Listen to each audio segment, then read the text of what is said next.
how joyful it is. It's just a spontaneous, joyful action. I'd say my favorite thing about big band swing is how open it is to throwing personalization moves in there. Literally nobody cares what you say or what happens as long as you're willing to dance. You can just pick it up. If you got a good lead, he can just he or she can just make it so exciting and give you this palette to just paint this beautiful experience on. And that's true of any dance, but a big band swing is just so explosive, joyfully explosive, and I love that. And one of my favorite parts is that it allows equality between the partners. It's not just up to the lead to bring all the cool tricks, and it's not just up to the lead to show the follow exactly what to do. If the follow wants to change the dance, she has all the freedom in the world to do it, and he's gonna go along with it because you're working together. It's not, I'm in charge, so you're gonna do what I say. It's, here's what I have, here's what you have, let's mix it together and see what we get. And that's really, really unique in dance, to be able to have that freedom as a couple. Favorite event in Logan is just the Elite Hall with the live band, because it's so much fun, and we'll get people from all over. People from Salt Lake will come, and Provo, and Idaho. I'd say definitely the hanger hop. That is a once a year type event that we put on. I can tell you that the Lindy Hop has got its name from Charles Lindbergh.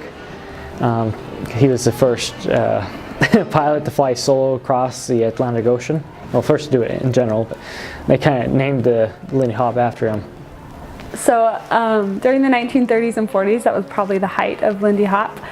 And it was because it was kind of America's folk dance. That's what people still kind of call it today.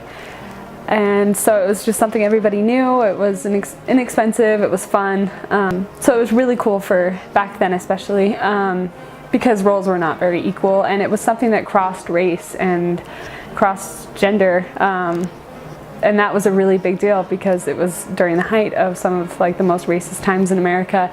And having this dance that brought so many people together, regardless of color or background or history or sexual orientation. I mean, most blues singers, they're known lesbians, and it's just kind of cool how this dance brought people together. Then the 50s came along and rock and roll became more popular, so the kids didn't want to do their old parents' dance anymore, so it kind of died out.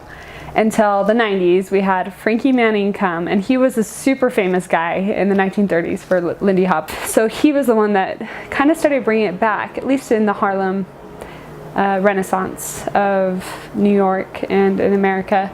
But really, this Renaissance was going around the world. So it just kind of kept growing and growing in the 90s, and then here it is today, where we have worldwide competitions, and it's starting up everywhere. I think it's at least in every state in the US, and the best swingers are known to be from Europe.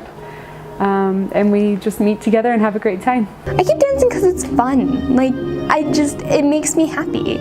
Oh, just dance. Just do it. It can be kind of intimidating, especially for guys, because they have to lead. So it can be really intimidating to be just go out on the floor and do it, but you've got to do it. You just got to dance with as many people as you can, as much as you can, and you'll get good really fast.